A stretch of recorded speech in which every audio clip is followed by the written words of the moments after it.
the ROADSHOW Podcast. The fact that 1/3 of the ground that we walk on, the soil that we walk on, fungus in it, is fungus. Yeah, it's nuts. You're like, whoa. So if they figured out a way to biologically monitor us, through the ground, that's how they'd do it. Right? Fucking oath. They would see like OJ'd be fucked. Yeah. He ran into the bushes after he did that shit. You know what I'm saying? She's got 100 different witnesses. Yeah. I think if there was an alien life form, that would be the way to do it. Yeah, you reckon? Yeah, if you the way that they spore, it's like lighter than air. Well, not lighter than air, but it floats on air. Yeah. So like, if you wanted to get to another planet, you would have something that could get traveled on, on light or whatever it is, and then disperse through.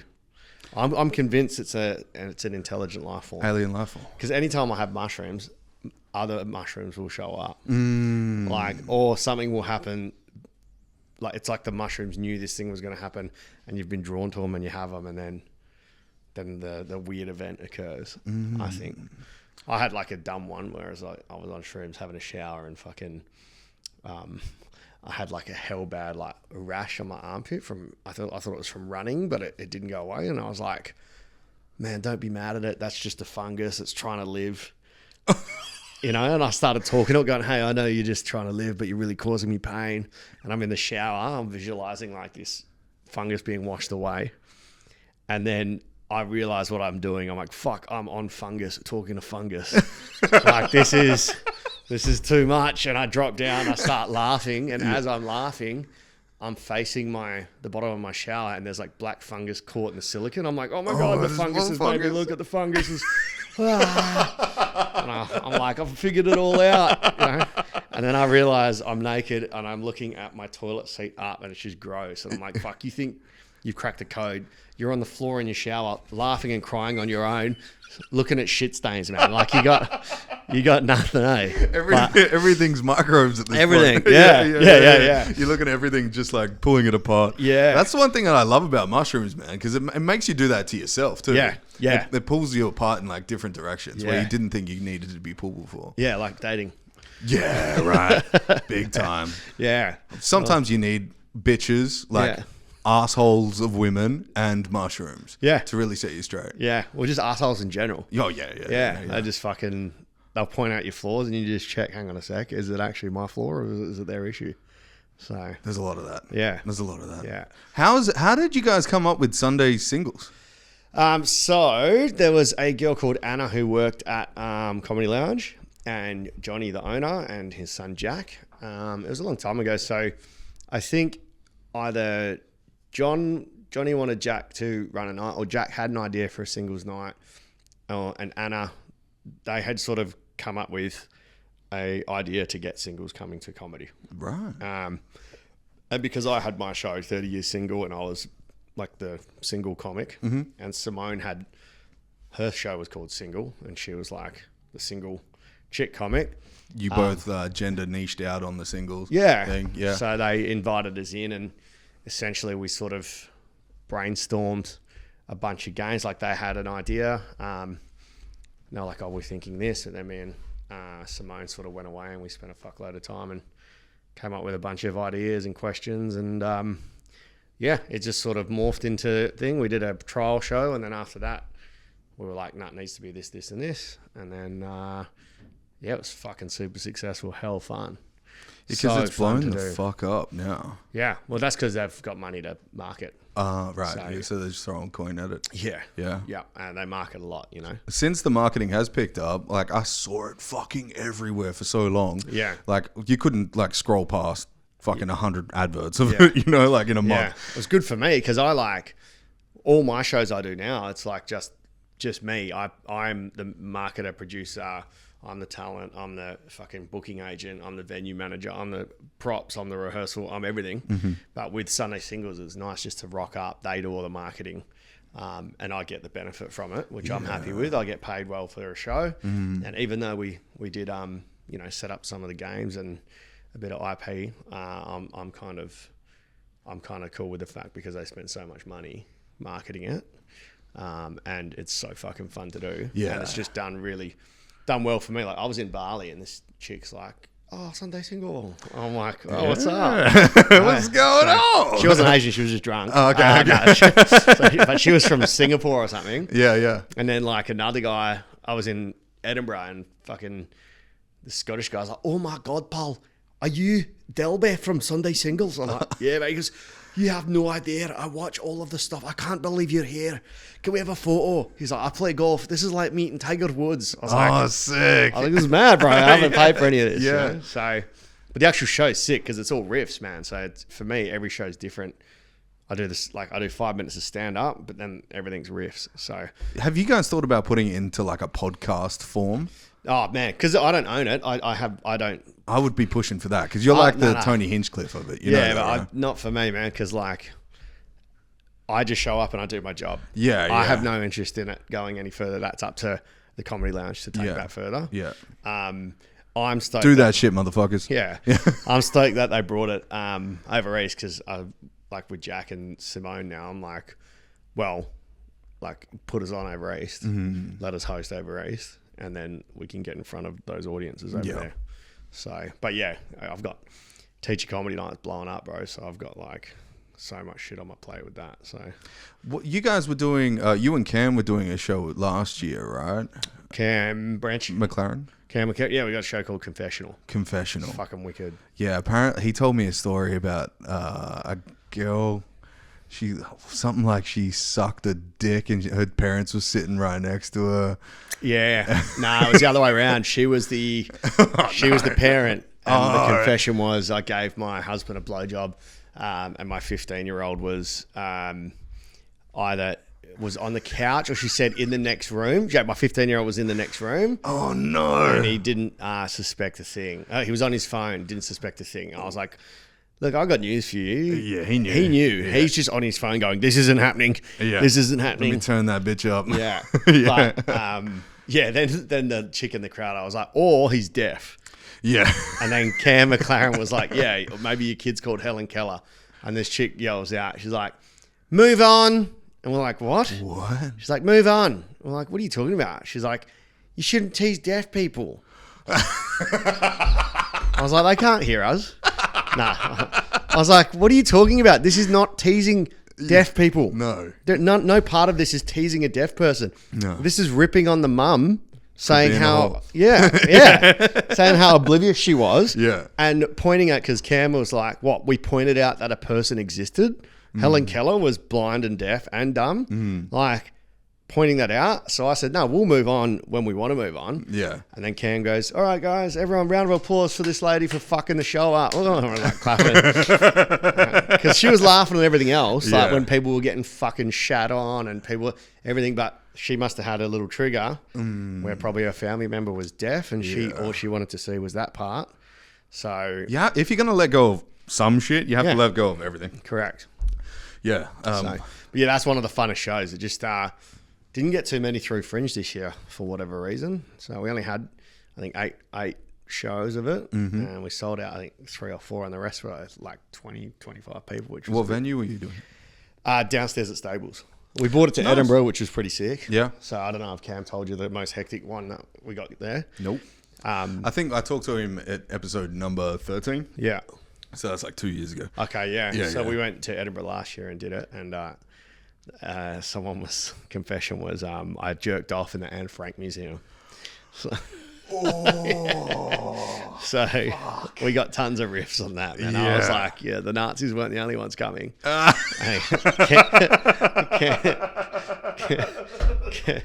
Cam goes, makes sense. There's plenty of places to hide, you know. I was like, so that was pretty intense, you know. But that was fucking good fun. I was in Amsterdam in December. Yeah. And I wanted to do the Anne Frank Museum, but the line, bro. Yeah, right. It's ridiculous. Yeah, I had some lines in Amsterdam, but my man.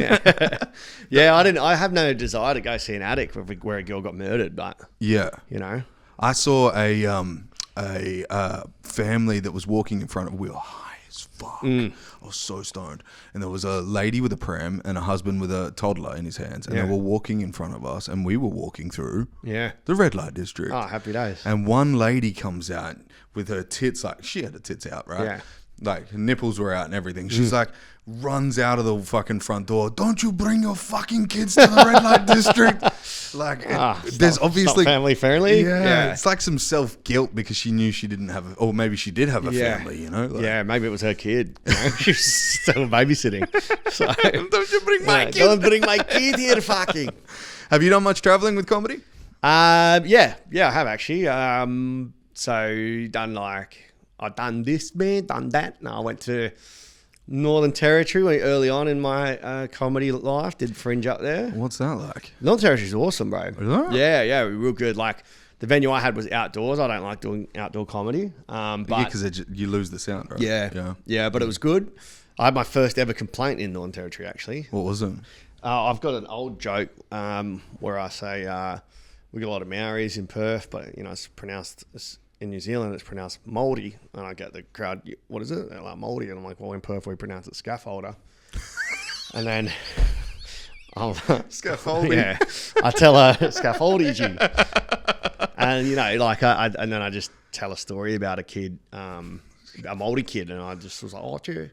And she came up, said it was hell offended. She was offended. So I was like, man, I've done that joke to the biggest fucking Maori dudes you ever see. Yeah. And like, they're like, oh, like they love it, man. So I was like, all right, we're all good. So, man, that was weird. Out of all the places to be done for like racism, I thought Northern Territory would not be in the top three. You know? Yeah, for sure. But that was cool fun. I went with Cam McLaren there actually, and Sean Conway, and Total Conway, my man. And then I've got Teacher Comedy Night coming up in Melbourne. I've been to Brisbane a bunch for Teacher Comedy Night and done shows there. Sydney, Edinburgh. Done all regional WA? Yeah, like Bunbury, Exmouth, Bunbury, Busso. Mm-hmm. A bunch of mine sites with Mac Shane. But the coolest one was Austria, man. Last year we've got Austria? Yeah, we got... What's that like? It's fucking unreal, bro. So one of our listeners from the Yarns, he knew I was in Edinburgh, so he just messaged me. He goes, hey, bro, like, I've lived in Austria, this place called Kitzbühel. He goes, I've lived in Kitzbühel. I've got a pub here. I've been living here for 20 years. Originally, he was like a Reapers listener, and he's come across to us, so he listens to both our crew. And he's like, if I fly you over and give you accommodation, will you do a show here? I said, fucking oath. So me and Cam McLaren, he paid for us to fly over, and we did like the maddest show ever, bro. Really? Yeah. So we did stand-up, and then we finished with confessional. And this year we're going back. So every year we're going to do Edinburgh, and then we've called it Kits and Gigs because Kitzbühel. So we've got Kits and Gigs. And then Mac Shane's coming this time. We're doing Innsbruck, which is like a bigger city. So we're going to do like Innsbruck, Kitzbühel, 2 different nights, and then corporate golf day and party. Yeah, it's a fucking cool aim. So, have you thought about extending like to other European countries while you're there? No. After that, I'm just going to break because that's a month long at Edinburgh. Yeah. So we're in Edinburgh. We do 4 weeks straight. How many shows are you doing in? Oh, dude. So because it's Edinburgh Comedy Festival, right? Biggest Fringe festival in the world. Yeah. Yeah. It's I'm on stage with Cole Legacy. Cole Legacy's on fucking. He's a beast, bro. How is that gonna work now? What? Because Edinburgh, you've heard about the new laws, right? Oh yeah, how you can't have any racism, no hate speech. How is that gonna there's just gonna be a mass arresting of all these That's a good point, comedians? Bro. Yeah, I don't know. Fuck. Well, we'll suss it out. I mean, I don't really say any shit to have to worry. Yeah, but yeah, I think those laws are bullshit. Of course, I think they're fucking disgusting. Yeah. But leftism is just pervaded through that entire culture. I never used to be either way, but like we always say on Hard Yarns, it's so far left now that I'm seem right, whereas the middle is actually right. You know. But bro, Edinburgh Fringe is a different beast. It's unreal. I'm on stage. So this year I've got 4 shows. So I've got like my schedule will be 2:00 Teacher Comedy Night. Mm-hmm. And that's an hour. Then I've got, I think, a 3:30 show for my solo. Mm-hmm. Then a break. Then I'll be on stage for spots at Alcohol is Good For You, which is all Legacy's crew. Then I've got my solo. Alcohol is good for you. My solo again, and then date night comedy, which I was hoping they would fucking replace with Sesh Stories, but no dice. So I've got to do date night comedy. I don't know how that's going to go. It's a fun show, but I just don't know how it will sell. Right. Well, it doesn't even sell. People, What's the difference? I don't know. Just at this Fringe, I thought having a super clear, simple name. Yeah. But it didn't quite work like the rest of my shows. Okay. But yeah, like and then we've got shows in between that, like Aussie, African, and Englishman. That's one of the legacy shows. Then my late show, and then fucking comedy strip teasers at like 12:30 to 1:30. So you're on stage, 12 hours a day. Legacy has got the record for most gigs at over like 275 or something in 20 odd days. So, but he's like, have you had Legacy on? Yeah. He's the man. He's the man. Yeah, love him, bro. Yeah, his riff ethic. Yeah. It just doesn't stop. Yeah. Like we went out with Sean after he did Port City. Port City, yeah. And we got on the piss, man, and literally that dude's the same dude off the stage than he is on the stage. Yeah, exactly the same. I was like, my ribs hurt the next day. I could not stop laughing the whole time. Yeah, no, he's a legend, and he's a super nice, sweet guy as well. Yeah. Unless he gets too drunk, then he gets vicious. Of course. And you have to slap him around a bit, but he likes it, That's for you, Kyle. Those motherfuckers, man. Yeah, when I had him on, I wish it was better quality, because I'd only just gotten these cameras, man, and it looks like it's been filmed on fucking like 480p, bro. It was so fucking trash. No, that's just him, bro. He's just pasty.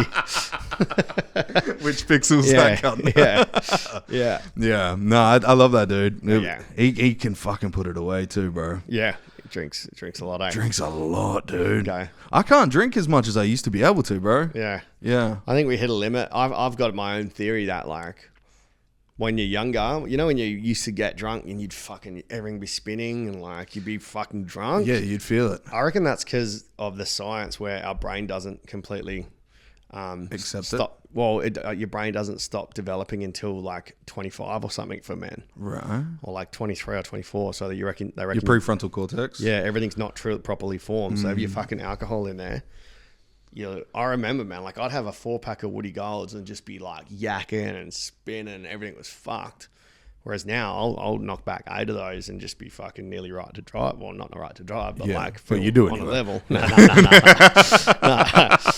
But like, I think that now when your brain's developed, I feel, but some people are different, that no matter what you drink, you sort of almost hit a level. If it was a graph and it just plateaus, man. No matter how much more you drink, you're just either going to yak or you sleep. That's what I think. I've found that too, though. Yeah. Because I've gotten hard on it. Like, unless you drink like a straight bottle. Yeah. Because then you fucking just smash yourself. And fucked, yeah. Because it's like the heightened level. Yeah. But if you get like a 12-pack or 10-pack or whatever, you smash that back. You're not that drunk. Because we're bigger now as well. Yeah. Metabolism. Yeah. Bit of a tolerance. But yeah, I don't know, bro. It's just, I think fucking your brain's all good. Do you know what I thought it was when I was young? Oh, no, we're not. When I was young, I thought it was because I didn't have my shit together. Yeah. So I'd see like older dudes and I'd be trying to drink them under the table, but they had their shit. Like I thought that they were adults. Yeah. You know, like the perceived adult. Yeah. Now I know that's all just bullshit. Yeah. We're all just kids that grew up. Right? 100%. I still feel like I'm fucking 21, man. Yeah. Same. Fucked.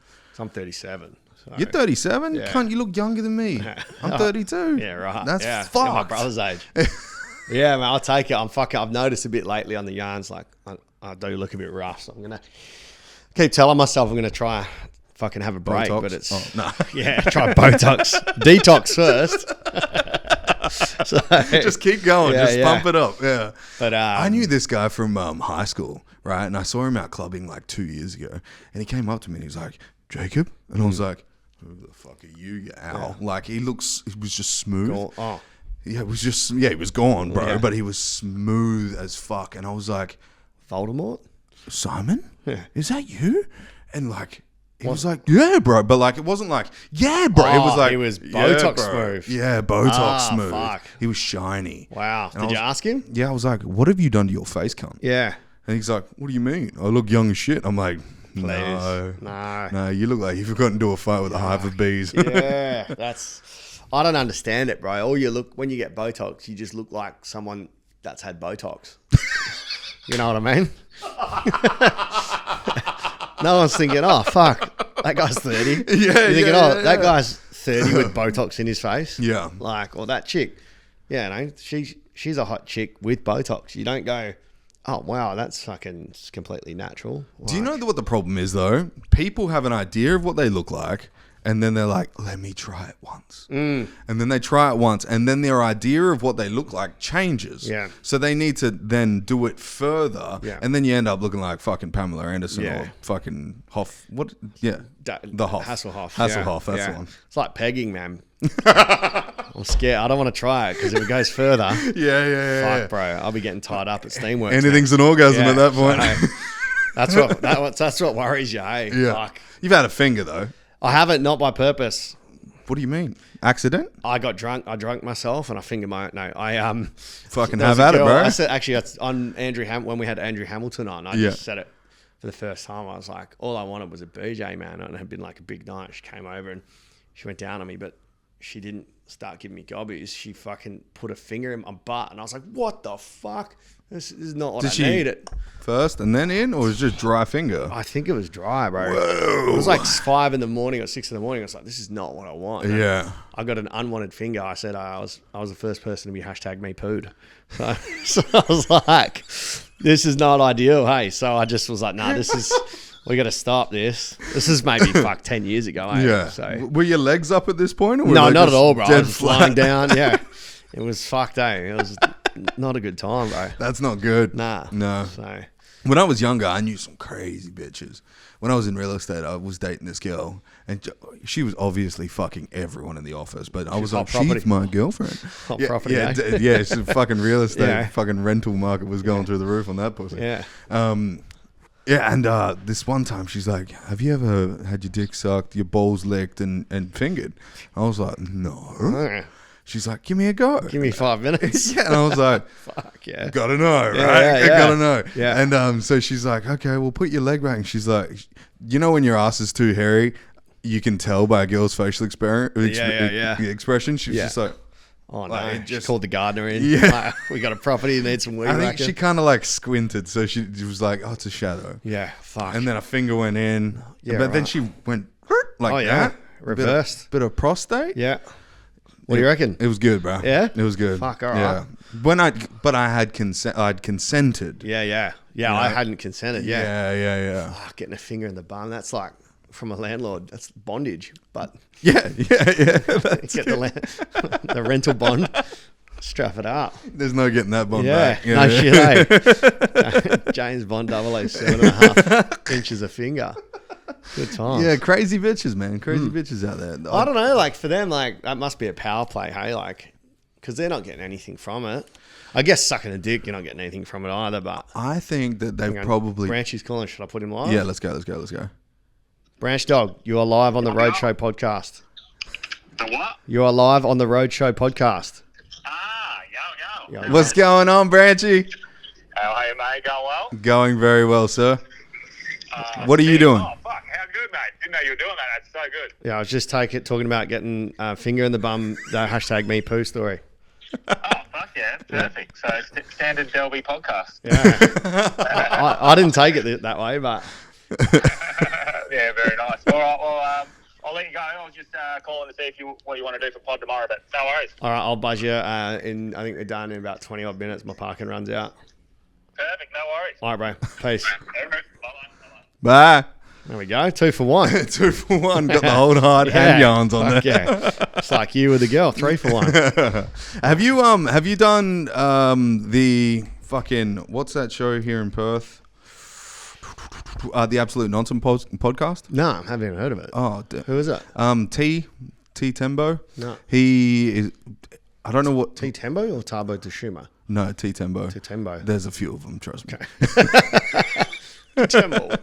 And he's had Andrew Hamilton on and shit. Nice. Yeah, it's a good podcast. Ah, cool. Yeah, fucking. It's called Absolute Nonsense for a reason. Mate, you have to be careful how you say that because in England that would be a podcast about pedophiles. Yeah. Absolute nonsense. Yeah. Because that was the name of Matt Store's Fringe show. It's Absolute nonsense, not Yeah, nonsense. yeah. Not nonsense.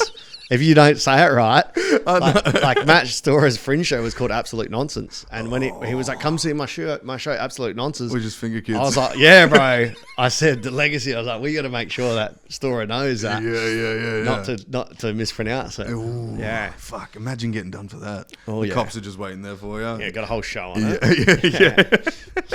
Absolute Nonsense by Kevin Spacey. Fuck. Have you watched Stora? He's a gun. What is it? Matt Stora. Matt Stora. He's incredible. That was his show, Absolute Nonsense. But No, is he from here? yeah, man. Yeah? Unbelievable. Fucking very, very good comic, man. See if he's got time. See if we'll come on. Yeah. There was a guy that I went and watched. You know David Hughes? Yeah. He did a show with the other black dude that you mentioned. Which one? Not T Tembo. I know them by name. Do you? Not just by colour. Too bad. So Tarbo. Tarbo. And Tarbo's it was hilarious. some other person. They did a 3-man show. What colour were they? White. Yeah, I can say Was that. it Tory? though. Tory Griffiths? No. Was it the Desperate House Dads or whatever that one was? Oh, yeah. So Tory Griffiths. Yeah. Yeah. That He's dude's getting better. funny, bro. Have you heard his washing machine joke? No, I don't think so. If you get a chance. Yeah. Go Yeah, and sick. see that fucking joke. He did a gig for me on Friday. I caught his set. He's getting heaps better, man. So, How long have you been doing it for?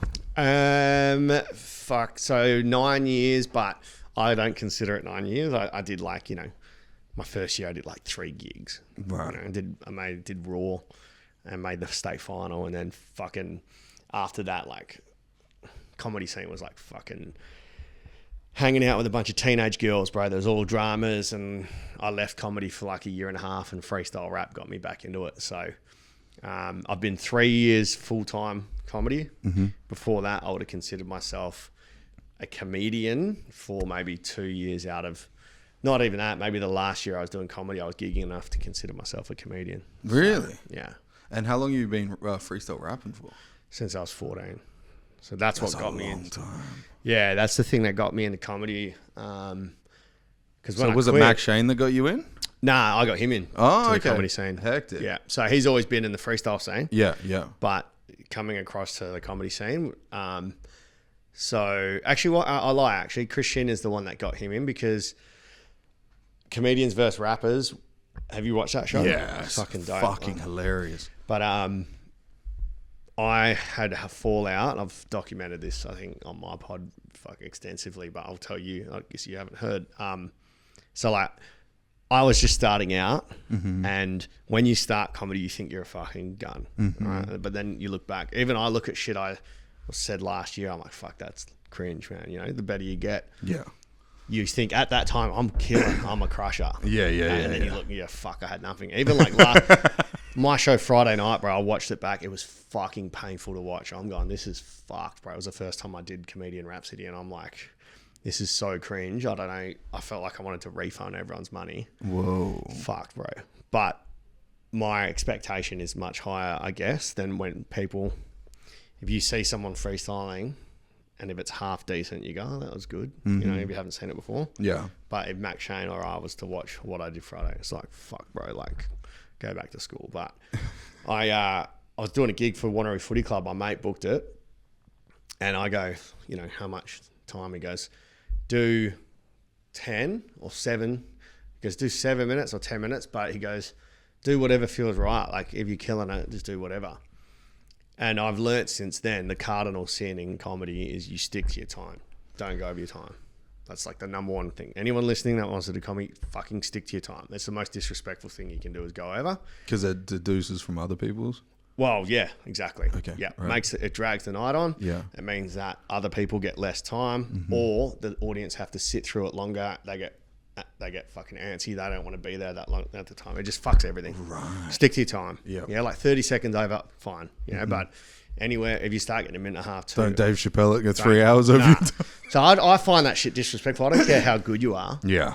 If you've got other people after you on a lineup. Yeah. And it's a trigger, because I used to do it, but not knowingly. Just when you're learn raw. from it.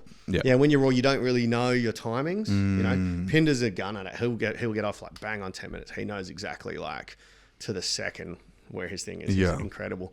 But as you're learning, you might be doing hell well, and because you haven't allowed for people laughing, your 5-minute set actually becomes like 8 minutes, because if people are hell laughing, you got to resell and bring it in. Yeah. So like, I'm at Wanneroo Footy Club. I used to play at Wanneroo, so I knew a bunch of the people. First act, bomb. Second act, bomb. Third act, bomb. Fourth act, bomb, bro. It's like fucking World War II, man. I'm like, this is so fucked, man. Everyone's coming off just, this is the worst gig ever. And I went out, murdered, man, in my eyes. But I was murdering. It was like fucking crush. I ended up doing like, maybe 18 minutes, right? Oh, no. So I'm fucking... But I was so pure and innocent. I'm thinking, I have just helped this show. Yeah, I've saved the show. This is my thinking, bro. I've saved the show. And I'm like, they're going to love me. Everyone after me is going to be so happy. The room's been turned. They're all on board. I came out, bro. The next chick was fucking raging, bro. Real. She didn't even go on. Whoa. So she's like, you fucking asshole. How dare you? And I was like, what? She's like, you did like 17 minutes. I was like, yeah, I was getting them back for you. I was making it better for you.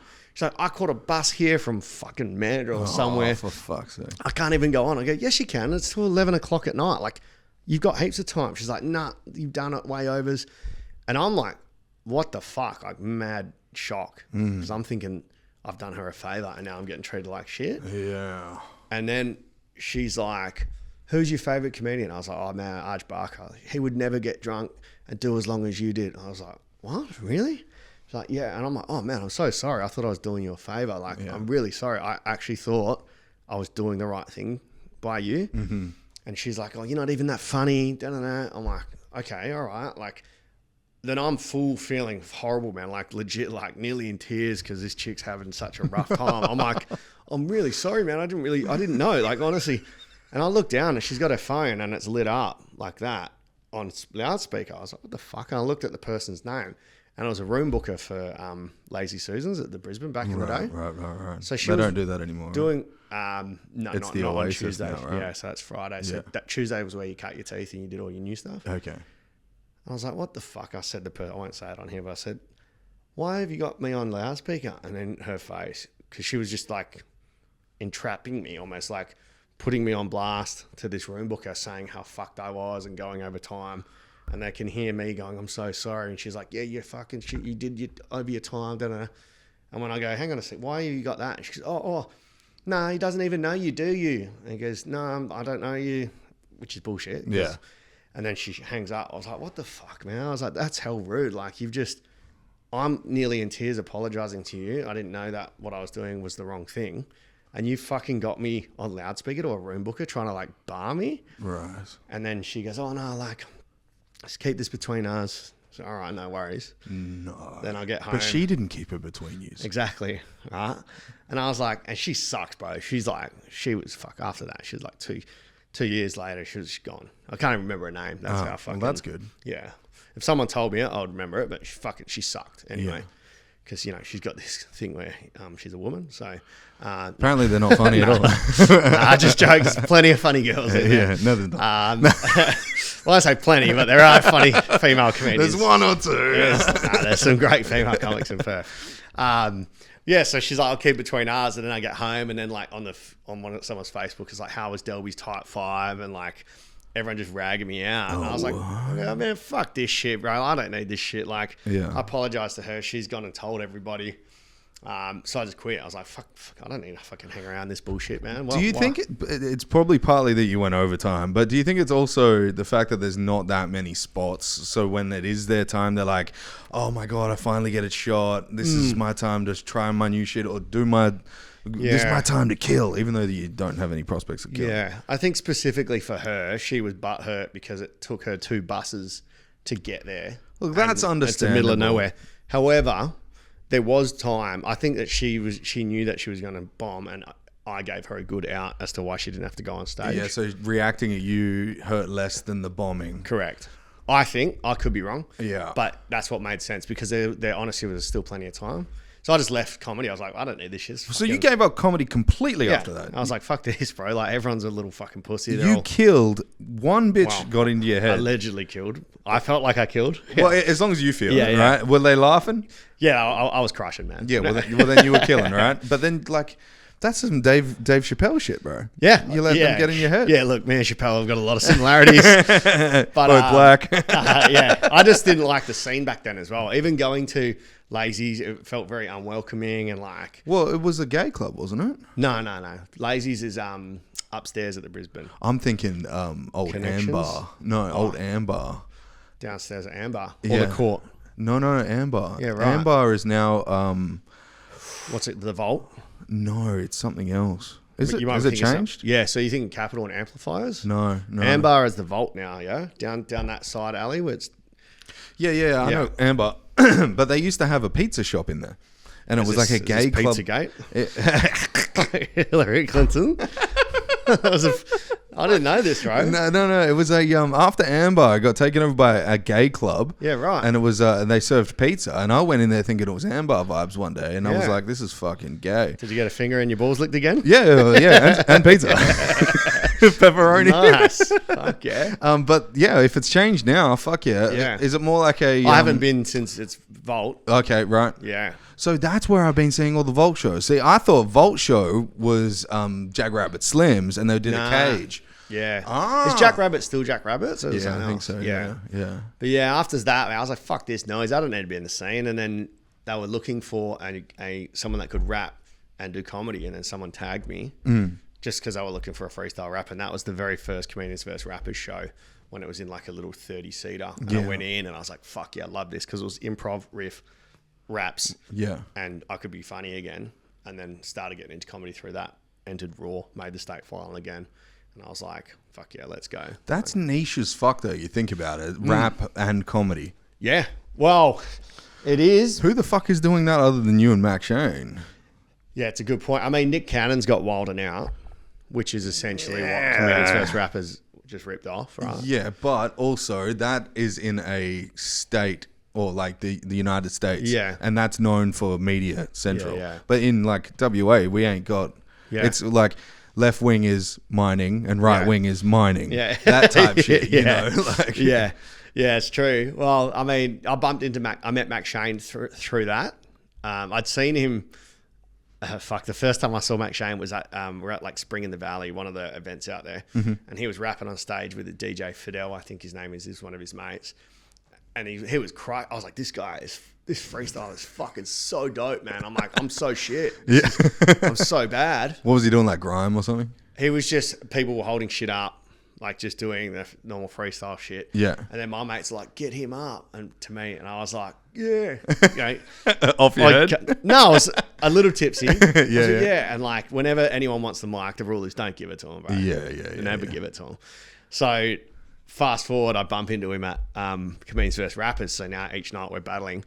I told him that. He's like, oh, fuck, yeah, you never give him the mic. And I met Silvertongue, who was incredible as well.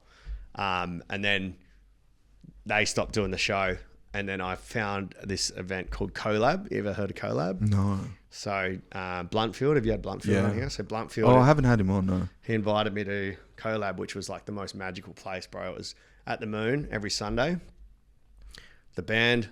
It would be a different band every week. Mm-hmm. So you'd have keys, guitar, sax. You might have, you got drums, maybe bass, but the ensemble would always change. The musicians freestyle. So they'll just make up a beat. Together. So they'll just make up a song. Mm-hmm.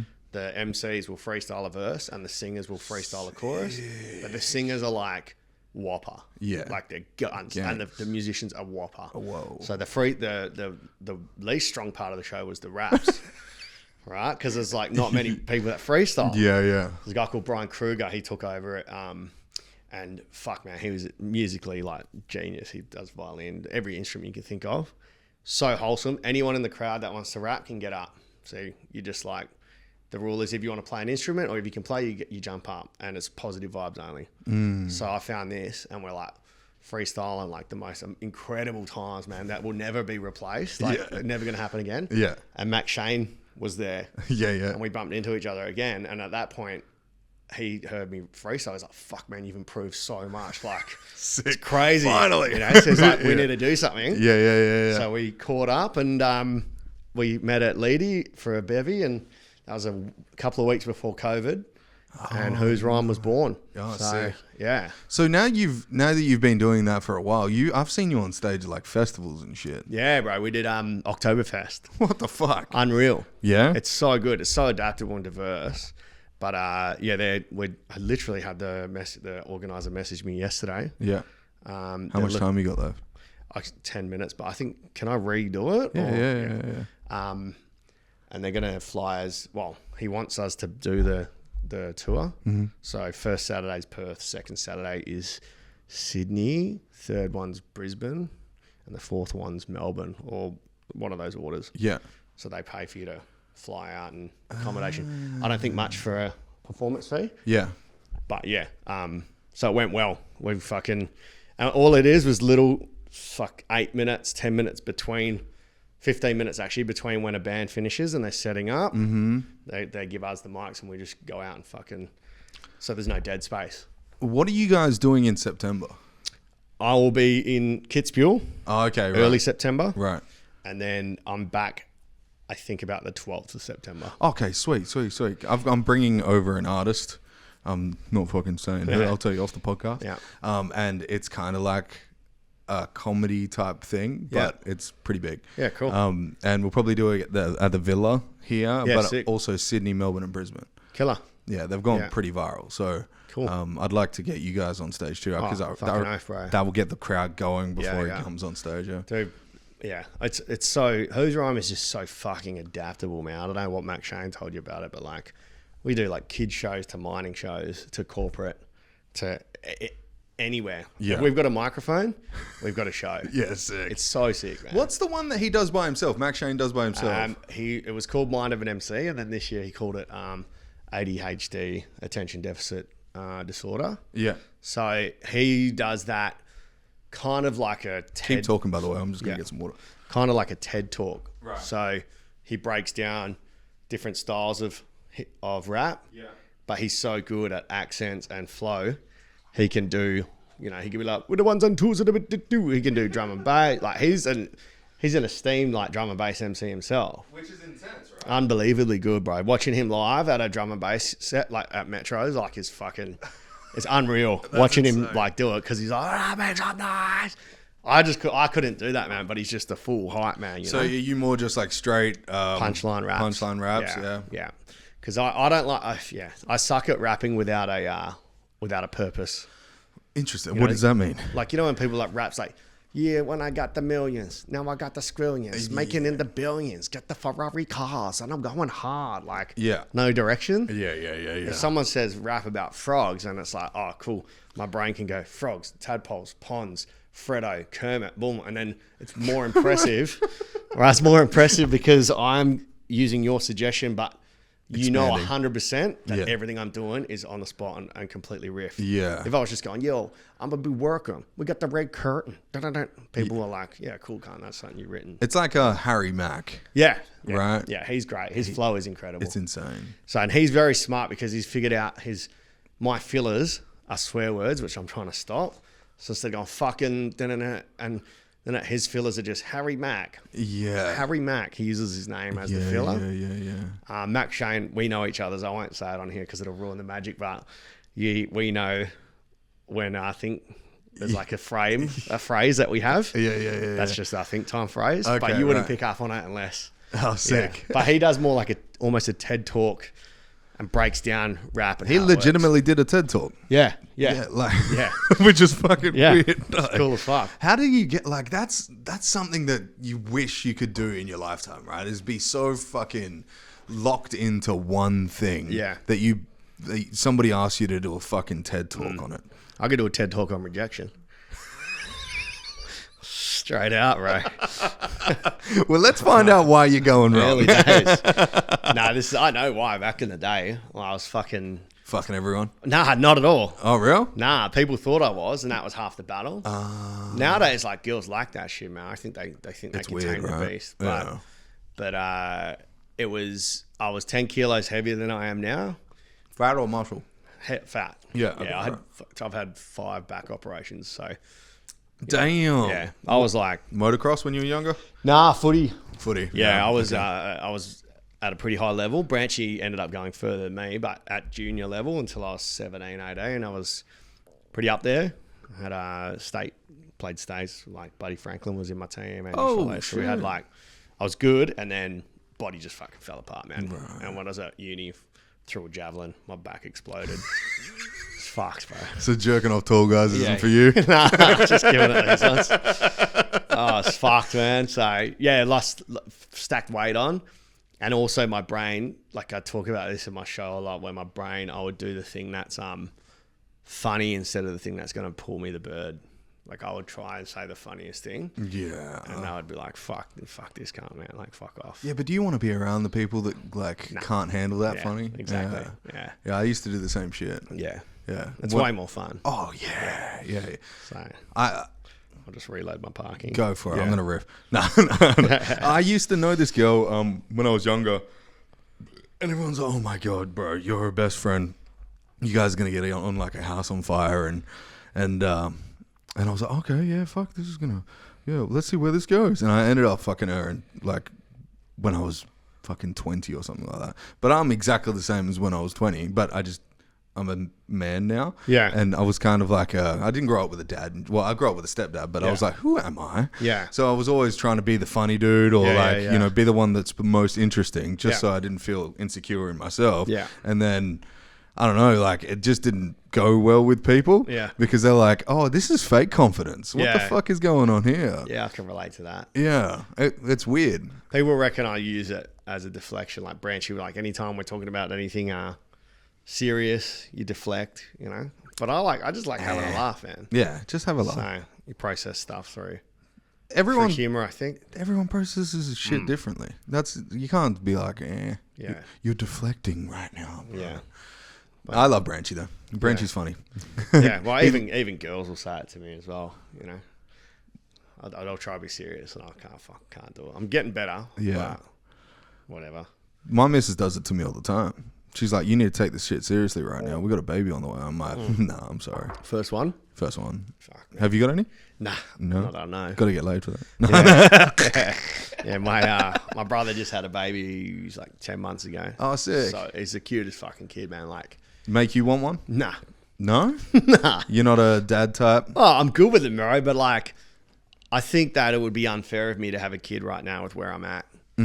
I don't, at this point in my life, I don't want one. I always thought the beautiful thing. You don't have a clock on you like a woman. Yeah. You know, you can like, they might come up a little fucked up if you come when you're 80, but yeah. Yeah, if I'm still around when I'm 80, I don't know, bro. Well, let's hope. Yeah, well, I don't know. I don't want to be old, bro. Yeah. Like after 70, not much is going on. Just keep. If I'm still rapping at 70, that's sick. But like, my body's fucked as it is. Yeah. Like, who wants to live longer? Who wants to live an extra 20 years when you're 80? Mick Jagger. Like, yeah, I mean, if you've got that level of money and fame. How is that guy? Like, you reckon he's eating fucking adrenochrome? He's eating Botox straight out. Fucking, he had lips before lips were cool. His were natural, bro. Yeah. Fuck. He got that from sucking on a meth pipe. Yeah. he should have been in Kiss. Fuck, his lips. Yeah. It'd be tongue and lips. No, you can't have that. Yeah, can't have both. Yeah, just one. Fuck, man. A threesome with Mick Jagger and fucking Gene Simmons. That chick is having a good time. God damn, bro. She's getting lips and tongue. Yeah, she was just evaporating. The pink dust gets sucked into hell. Mate, yeah, it's, I guess when I'm older, fuck. After 80, not much is happening, bro. I might peace out. Why do you... I just had a thought. But yeah, I just don't want kids until I feel like my comedy / rap career, whatever, is... I feel like there's another level for me to go. Yeah. And I don't want to not explore that. Mm-hmm. Have you toured America? No. See? No. So... I think... But I don't like America, man. I went there as just like a tourist. They don't care about their own people, bro. No. You do. If you're going to give me a green card, I'll change my mind. But yeah, I don't think they care about their own people too much. No. But does any government? Well, we've got healthcare. We've got. Yeah. We're doing a lot better than the rest of them. You done Canada though? I lived in Van for 3 or 4 months, but I haven't done gigs there. That place is going to shit now. Yeah. Have you seen lefties, eh? Well, fuck. So I tried to renew the parking and only let me have an hour. What do we do? What are the parking attendants like here? I don't know. Do you want to pause this and go fuck with it? I'll see if I can move it. What's the rule down there? Like, don't know. I always just park in the dedicated parking at the back. Yeah. All good. Maybe we'll go another 10 and then I'll just shoot off anyway. Yeah. Oh, okay. Yeah, that's cool. Yeah. What was I talking about? Canada. Canada. Have you seen like the videos of like the fentanyl users on the street and shit? Yeah. So there was a street called East Hastings when I lived there. Right. And this was before. So I lived there maybe, I think 10 years ago now, 9 or 10 years. Mm-hmm. I've got some stories I'll tell them on another pod with you. But the fucking fentanyl, before you saw it on the news, the whole street, it was like The Walking Dead. Whoa. Like just fucking zombies, like literally shuffling along. Like you don't make eye contact, but it wasn't like one every 50 meters. It's like all of them, like a horde, bro. Whoa. Yeah, it's fucked. So they're shooting Shaun of the Dead or something. Yeah, it was like being on set. So we were there once, and then we fucking fucked off out of there. Damn. Yeah, so because they've initiated I can't say that. Initiated a drug legalization. So they're like, let's see what happens. And they're basing their blueprint. I think it's off of Portugal, yeah. But the thing is, Portugal have put all their funding back into rehabilitation centers and stuff. Yeah. Where Canada's just like taking the money. Let's have a little fun, fellas. Yeah. Yeah. Fuck. I think it's the right move, man. I think we should definitely legalize almost all drugs. Do you think? 100%. What do you do about kids doing heroin? Fuck, have better parents, bro. Yeah. Or if you haven't got parents, better education. Do you think it should be at 18 though? Still? I don't think heroin's probably the one where you wouldn't legalize that one. Right. I feel like. But do you legalize fentanyl if you legalize heroin? Legalize heroin? What would you deliberately choose fentanyl? I don't know. You know, that's a good question. Would you knowing and seeing what it does to everyone? I think. Look, this is pure bro science. I would imagine most people would get hooked on fentanyl accidentally. They've either had an injury and they take it. Or they thought it was cocaine and they take it and they get like a new buzz. But if you, knowing what fentanyl looks like and sees that, I wouldn't try it. Have you done it? I'm pretty keen for everything. I've tried it. What do you think? Well, I tried it medically. Yeah. And that's what they give you. That's what they give you when you go under. Yeah. So they introduce fentanyl and then you just like. Yeah. So I've done it 11 times in the last year. Yeah. On purpose?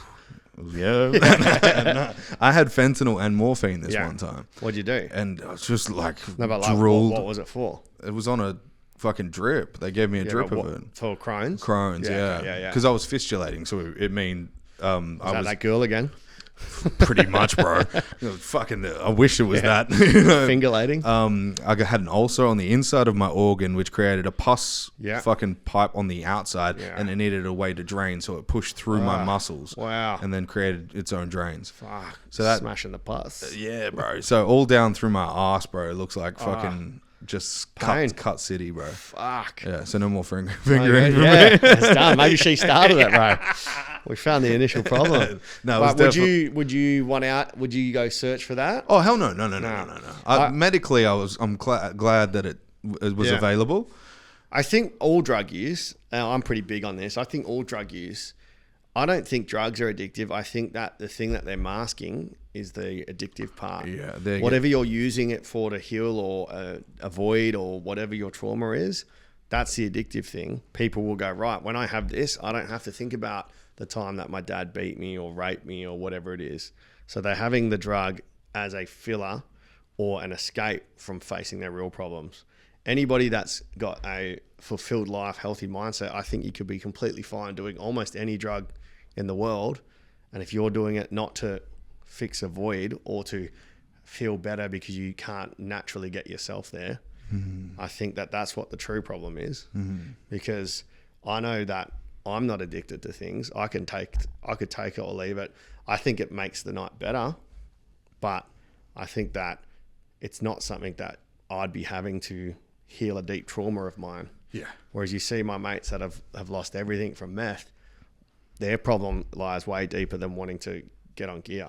Of course. So yeah, I've got mates like that too. Yeah. And I think it's more a mental health thing.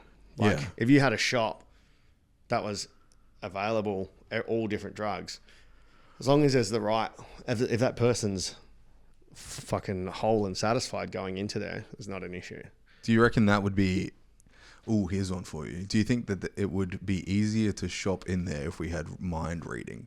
Like if the shop owner could be like, oh no, you've got dark trauma, you can't come in. Well, in a perfect world, wouldn't you? Before you purchase, you would see a psychologist, and then you would be given a tick or a cross. But how easy would it be to lie to some? Well, that's what you think. If you're not emotionally intelligent enough, yeah, you're just like, you wouldn't know what they're doing. yeah. Yeah. So, but yeah, it is. I guess it would be. But I think that the criminalisation is not the answer, because you go into jail where you're meeting other people that are on it. Yeah. There's no rehabilitation. But why do we say that? Why do we say it's criminalisation isn't the answer, even though it's worked up until this point? It hasn't worked. Oh, hasn't it worked? Yeah. If it worked, people wouldn't do it. Well, it's not going to stop it, right? Well, exactly. It's just like stabbings in school. We all know it's wrong. Just don't do it, you know? Yeah. But I think the fact that there's still a drug problem means that criminalisation hasn't worked. I think it might deter a small portion of society, but the 90% of people that do it, like, it makes sense for a government to fucking legalise it and make money off it, man. Like, if you could legalise cocaine, MDMA, they would make so much money from the tax. You know, as a government, it makes sense. So it would probably stop the cartels as well. Exactly. Moving bullshit around. Yeah. Like, well, I wouldn't be surprised if there was people stopping it from being legalized because of that, but using other reasons. Yeah. You know, there's cartel in Australia. Yeah, it wouldn't surprise me. Yeah. They're in like Northern Territory, at the ports up there. I think they complained at my friend's show. Don't say shit about Paris. They built the port. Yeah. I think it wouldn't. Well, there's meant to be mafia in Australia, man. I think there's everything. Yeah, there's everything, of course. Yakuza, probably. Yeah, oh yeah, for sure. Who knows? I wouldn't know, bro. I mean, and if I did know, I probably wouldn't know if you were good at your job. You know, anybody that's in a organised crime, you shouldn't know they're in an organised crime. Yeah. And the people that you do know are in organised crime are doing it for the wrong reason. Yeah. So, yeah, that's true. But at least we don't have any kitty fuckers here. Why? Just the most famous one in the world. Rolf Harris. Yeah, what the fuck, dude? Yeah. He's from Perth too, right? Bassendean. Oh, yeah. I lived in Bassendean for a while. Do you know Rolf?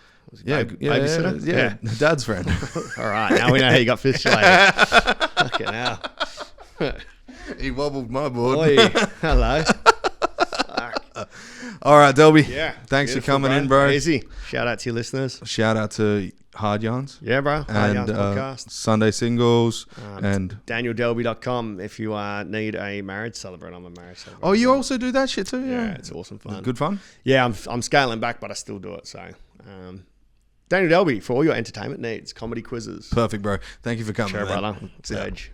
Take me home, I wanna know if you're down, ready to go. Wanna fly away with you, float